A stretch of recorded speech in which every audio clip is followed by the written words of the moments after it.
L'audition ce jeudi 11 juillet des conseillers municipaux devant le siège de la Commission électorale nationale indépendante pour réclamer l'organisation des élections des bourgmestres et conseillers urbains. Ces derniers ont été intercalés par la police. Dans Momat nous en donnera les détails dans ce journal. Et puis à l'international, une restructuration de la dette de 13,4 milliards de dollars a été votée par les détenteurs d'obligations internationales pour la Zambie afin d'aider ce pays d'Afrique australe à d'alléger sa dette selon un accord de restructuration du gouvernement zambien. C'était là les sommaires, mesdames, messieurs, bonsoir, bienvenue dans ce journal. Je l'ai annoncé en titre, une cinquantaine des conseillers municipaux de Kinshasa et d'ailleurs étaient ce jeudi 11 juillet devant le siège de la Commission électorale nationale indépendante pour réclamer l'organisation des élections des bourgmestres et conseillers urbains. Non seulement ils n'ont pas été autorisés à rencontrer le président de la CENI, ces élus ont été dispersés et certains parmi eux arrêtés et blessés par la police. Dont Momat a suivi de près cet événement et nous propose de suivre ce dossier du jour.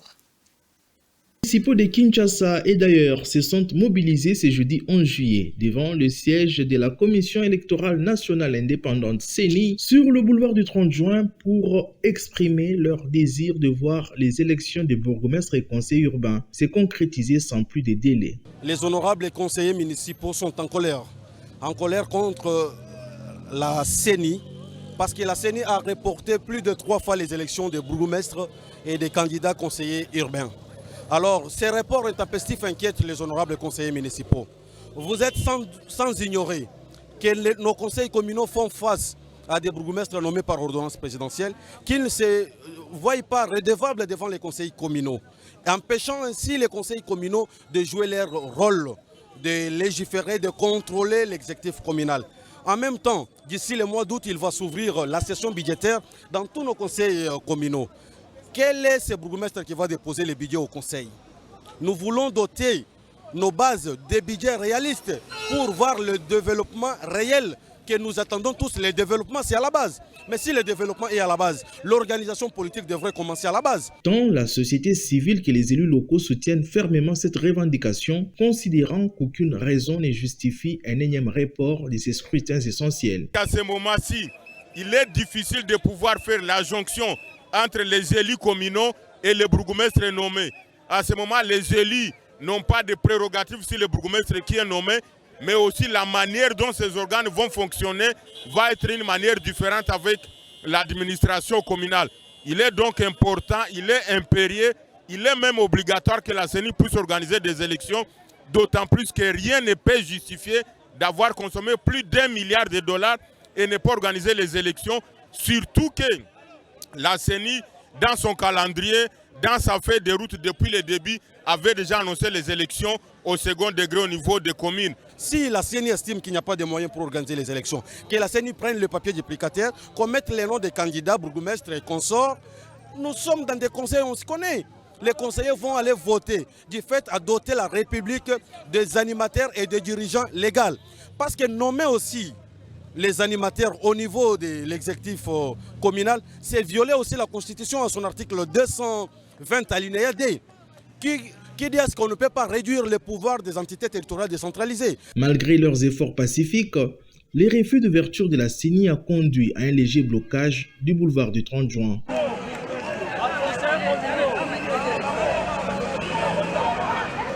Avant que les conseillers ne se réunissent de nouveau devant les portes de la commission.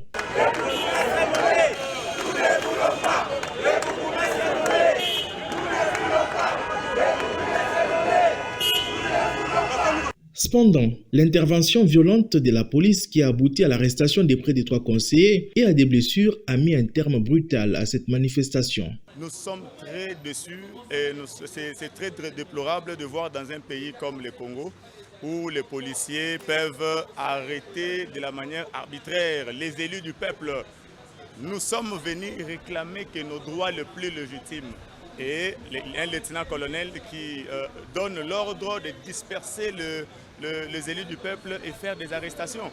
On a arrêté notre collègue, ils ont arrêté plus de 5 collègues parce que c'est le collectif de conseillers communaux de la RDC. Les collègues arrêtés, il est l'élu de Bipemba, il est de Mbujumaï. En tout cas, nous demandons que le collègue puisse être libéré immédiatement. Parce que c'est un élu, il a des immunités. Cette situation souligne de manière poignante l'urgence d'une résolution pacifique et équitable pour l'organisation des élections locales tant à Kinshasa que dans le reste du pays. L'harmonisation des vues entre les autorités électorales et les représentants du peuple est cruciale pour assurer une transition démocratique stable et respectueuse de tous les acteurs impliqués. Prenons cette information en bref, chose promise, chose due, dit-on. La deuxième séance de la campagne des consultations populaires s'est tenue tardivement ce jeudi 11 juillet au Palais de la Justice. Organisée chaque jeudi de la semaine, cette initiative vise à recueillir les doléances des citoyens victimes des mauvaises pratiques judiciaires. La campagne consultation populaire a pour objectif de s'attaquer aux inégalités judiciaires en offrant une plateforme aux citoyens pour exprimer leurs griefs. À première vue, cette initiative semble être un effort sincère pour réformer le système judiciaire dysfonctionnel. Et puis le très responsable de la MONUSCO en Ituri a été au cœur d'un échange fructueux entre le représentant spécial adjoint du secrétaire général des Nations Unies et coordonnateur humanitaire en RDC et Bruno Lemarquis et les différentes couches de la population iturienne. Le gouverneur militaire de l'Ituri était également présent à cette rencontre qui a eu lieu ce mercredi 10 juillet 2024 à Bunia. Le numéro 1 des humanitaires en RDC appelle le gouvernement congolais à pérenniser les acquis de la MONUSCO qui est en sa phase de transition dans cette province sous état de siège. Je veux ce reportage de la presse militaire de l'Ituri.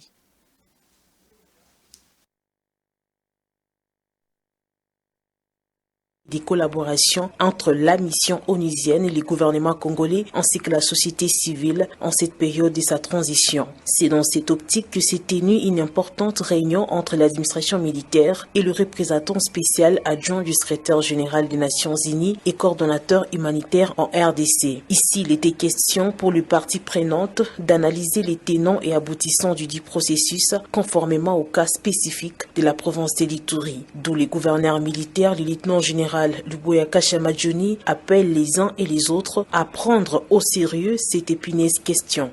Et c'est pourquoi je voudrais aussi insister sur la justice transitionnelle. Parce que la justice transitionnelle va nous permettre non seulement de parler de la réparation, mais surtout va nous permettre de parler de la réconciliation et du pardon. Et je voudrais insister sur ce point-là, parce que devant nous, nous avons les représentants de la population, nous avons les députés, nous avons la société civile.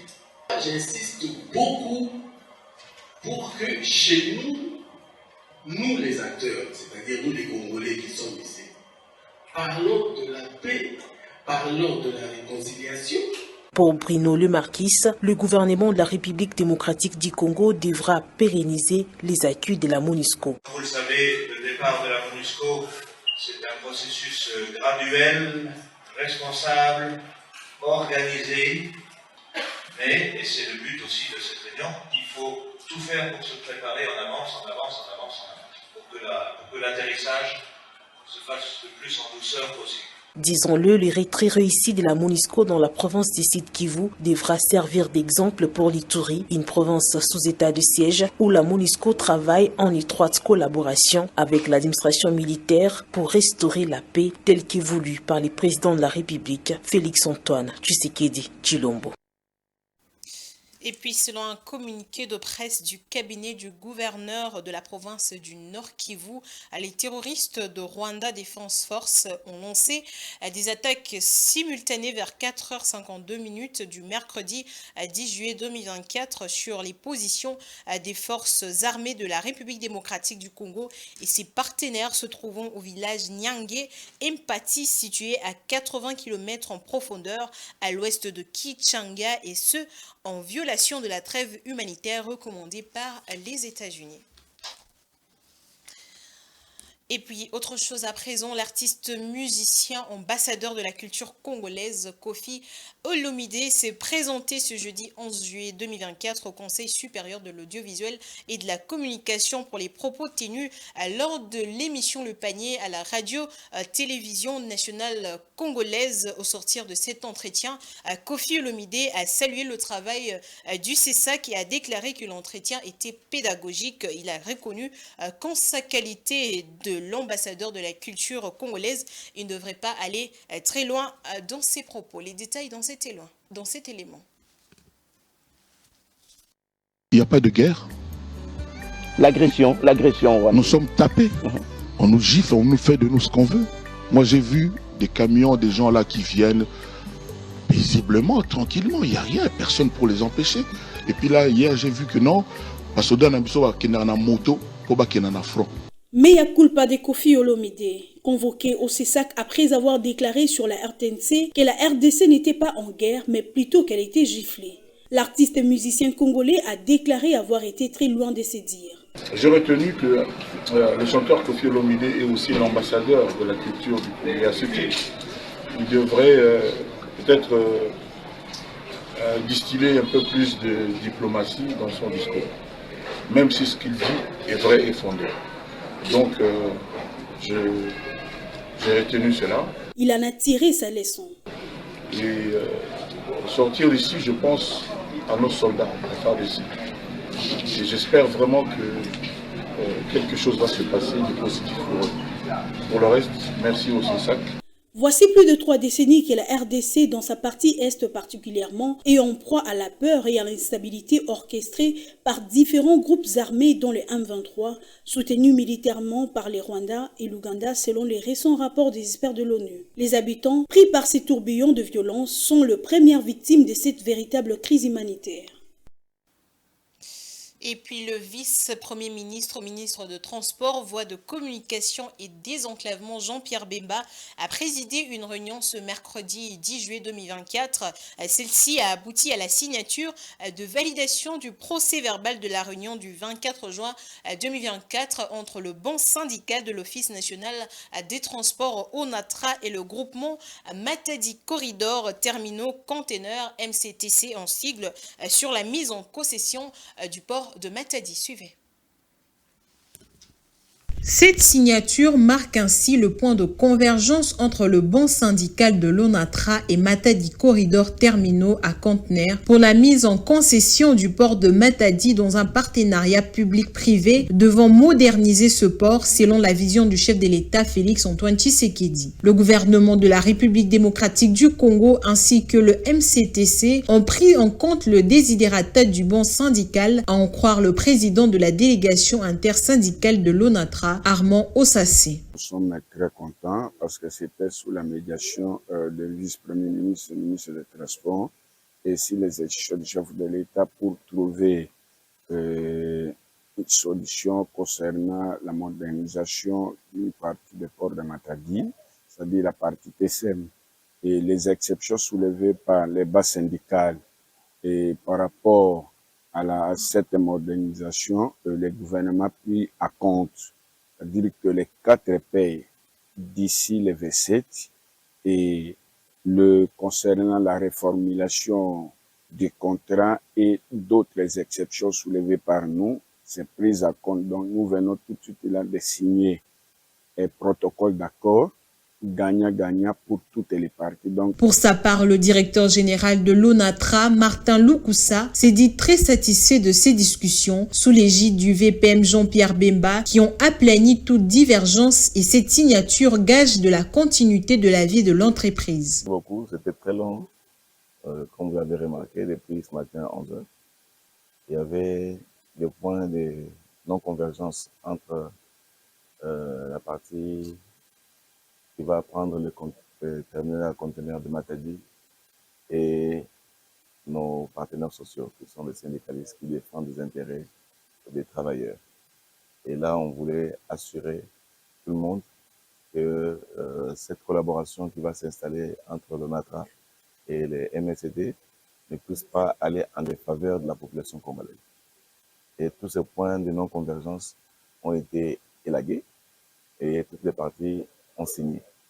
Et désormais, la voie est ouverte pour que nous puissions descendre sur les terminales, mais il reste que des réalisations ou la garantie de découvrir le fonds social ou la charge sociale de l'ONATRA et aussi les engagements des partenaires à couvrir certains préalables, notamment la prise en compte des retraités, la prise en compte des salaires et la garantie plutôt des carrières des gens. Au cours de cette réunion, MCTC a eu l'occasion de réaffirmer son engagement à respecter les lois et règles en vigueur en RDC. Au cours de cette réunion, MCTC a eu l'occasion de réaffirmer son engagement à respecter les lois et les règles en vigueur en RDC et à réaffirmer son engagement à accompagner le gouvernement dans sa politique sociale en ce qui concerne les entreprises publiques. Au total, 47 délégués syndicaux ont signé cette validation en présence notamment du secrétaire général du ministère et de la délégation du COPIREP. Et dans la province du Kasaï oriental, quelques mois après l'effondrement du pont Loubi, j'étais sur la rivière éponyme dans le territoire de Kabeya-Kamwanga, dans la province du Kasaï oriental. L'Office des routes annonce pour bientôt l'ouverture du trafic sur ce tronçon de la route nationale numéro 1. C'est une avancée majeure pour les habitants du Kasaï oriental qui attendaient avec impatience la réouverture de la route nationale numéro 1 suite à l'effondrement du pont précédent. La construction de ce nouveau pont va non seulement faciliter les échanges commerciaux, mais aussi améliorer la connectivité de la région. Les habitants pourront désormais se déplacer plus facilement et en toute sécurité, contribuant ainsi au développement économique local. Et puis face à la problématique de l'insalubrité croissante dans la capitale congolaise, le gouverneur de la ville de Kinshasa, Daniel Bumba Lubaki, a pris des mesures proactives en sollicitant le soutien du gouvernement central. À cet effet, il a rencontré ce mercredi 10 juillet 2024 la ministre d'État, ministre des Affaires foncières, Akasia Bandoubola Mbongo, dans son cabinet de travail. Au cours des échanges, le gouverneur Bumba a présenté l'initiative Opération Coup de poing, un projet ambitieux destiné à assainir Kinshasa en éliminant les déchets qui jonchent la ville. Suivez.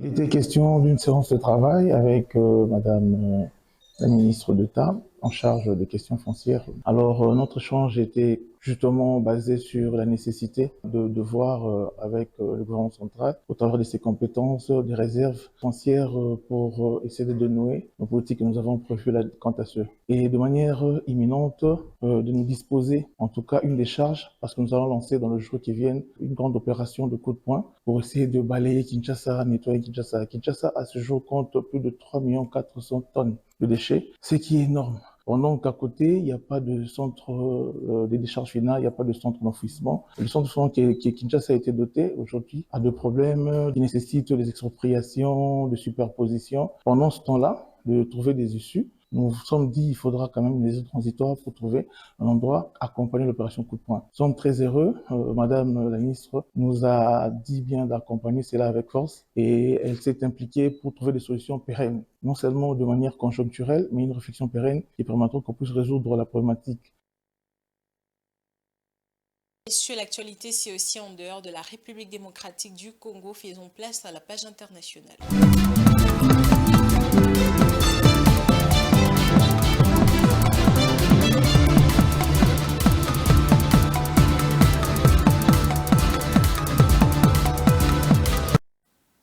Je l'avais dit au sommaire, la Zambie qui a sollicité le cadre commun du G20 pour restructurer sa dette depuis 2021 est toujours dans l'incertitude. En octobre 2023, les créanciers du gouvernement zambien ont conclu un accord de restructuration, laissant espérer que ce processus prolongé d'allègement de la dette pourrait prendre fin. C'est dans ce cadre que les détenteurs d'obligations internationales vont voter à leur part d'une restructuration de la dette de 13,4 milliards de dollars pour le pays d'Afrique australe. Rachel Missinga pour le commentaire.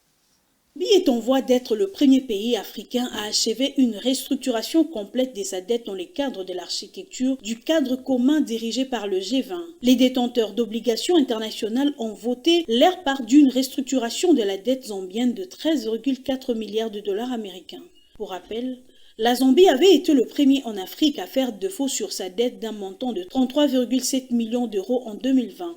La Zambie, confrontée à une dette importante de 32,8 milliards de dollars américains à fin 2022, cherche des solutions pour réorganiser ses obligations financières. La restructuration globale devrait permettre de réduire la dette du pays d'Afrique australe d'environ 900 millions de dollars américains et d'étaler les paiements futurs sur une période beaucoup plus longue.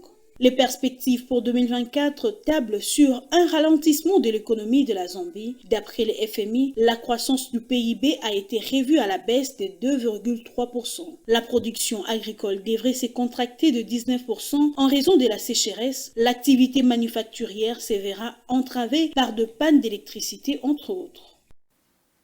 Et puis le Sénégal mise sur la promotion d'une énergie productive et souhaite mettre l'accent sur les énergies renouvelables. C'est dans ce cadre que le ministre de l'Énergie, du Pétrole et des Mines, Biram Souleye Diop, a présidé jeudi 13 juin 2024 à l'atelier de présentation du document d'orientation stratégique du Sénégal pour la mise en œuvre du partenariat pour une transition énergétique juste. Rachel Missinga au commentaire. Le Sénégal mise sur la promotion d'une énergie productive et souhaite mettre l'accent sur les énergies renouvelables. C'est dans ces cadres que le ministère de l'Énergie, du Pétrole et des Mines, Biram Souleye Diop, a présidé l'atelier de présentation du document d'orientation stratégique du Sénégal pour la mise en œuvre du partenariat pour une transition énergétique juste. Le Sénégal a déjà atteint le 30% de mix énergétique sur un objectif de 40% à l'horizon 2030 selon le ministère de l'Énergie, du Pétrole et des Mines. Ceci grâce au partenariat pour une transition énergétique juste conclu le 22 juin 2023 avec un groupe de partenaires européens financé à hauteur de 2,5 milliards d'euros. Ces partenariats a pour objectif de porter à 40% la part des énergies renouvelables dans le mix énergétique à l'horizon 2030. Pour une transition énergétique juste, le gouvernement du Sénégal se base sur 10 programmes. Il s'agit entre autres de garantir l'accès de toutes les populations aux énergies durables à moindre coût, d'augmenter la part des énergies renouvelables, d'accélérer la diffusion de combustibles domestiques modernes, de contribuer au développement d'une industrie nationale verte, de garantir un accès durable et universel à l'électrification. Avec ces énormes potentialités en énergie renouvelable, le Sénégal mise sur la promotion d'une énergie productive et souhaite mettre l'accent sur les renouvelables. Alors que la capacité électrique du Sénégal est passée à 1787 MW en 2023. Ces énergies telles que le solaire, l'éolienne, les biomasses, la marée motrice, devrait permettre au gouvernement du pays ouest africain à réaliser son plan accès universel à l'électricité en 2025. Place à présent à la revue de presse, sélection et commentaires de Maryse Bolli.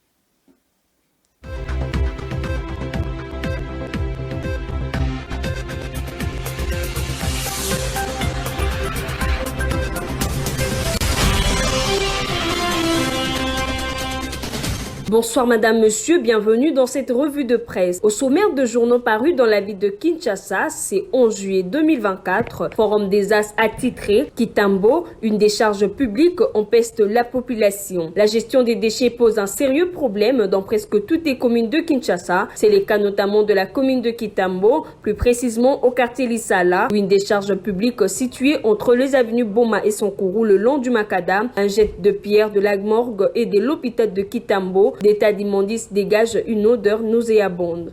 Les bourgmestres sont appelés, chacun en ce qui le concerne, à veiller à ce que les camions commis à l'évacuation des immondices, s'il y en a, passent régulièrement pour les évacuer, car la population a marre de cohabiter avec des immondices. Fortune diverse pour Kinbopeto, cette opération lancée en septembre 2019 et qui s'est en allée avec son initiateur sans produire aucun effet. L'actuel patron de la ville de Kinshasa devrait accorder une attention particulière au dossier de la gestion des déchets, sinon la population restera toujours exposée aux maladies telles que la malaria, la fièvre typhoïde et autres. Info 27 titre, Maïndombe, inauguration d'un hôpital et 4 écoles dans le cadre du projet REDD+.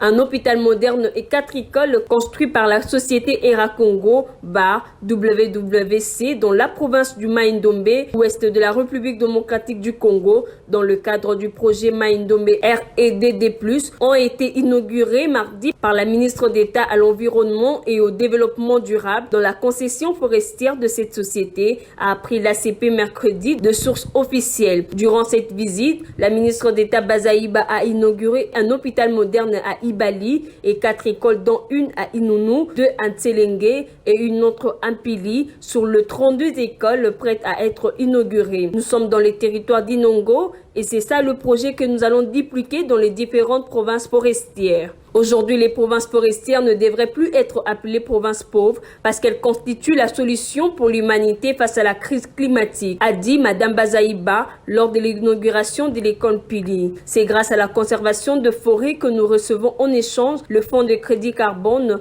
et avec ces fonds, nous réalisons des œuvres sociales dans les domaines de l'éducation, de la santé, de l'alimentation, parce qu'il s'agit de l'agriculture et même de l'emploi, parce que pour construire une école, il y a des gens qui ont travaillé et qui ont été payés et les familles ont survécu, explique l'administrateur gérant d'Era Congo. Fin de cette revue de presse. Au revoir.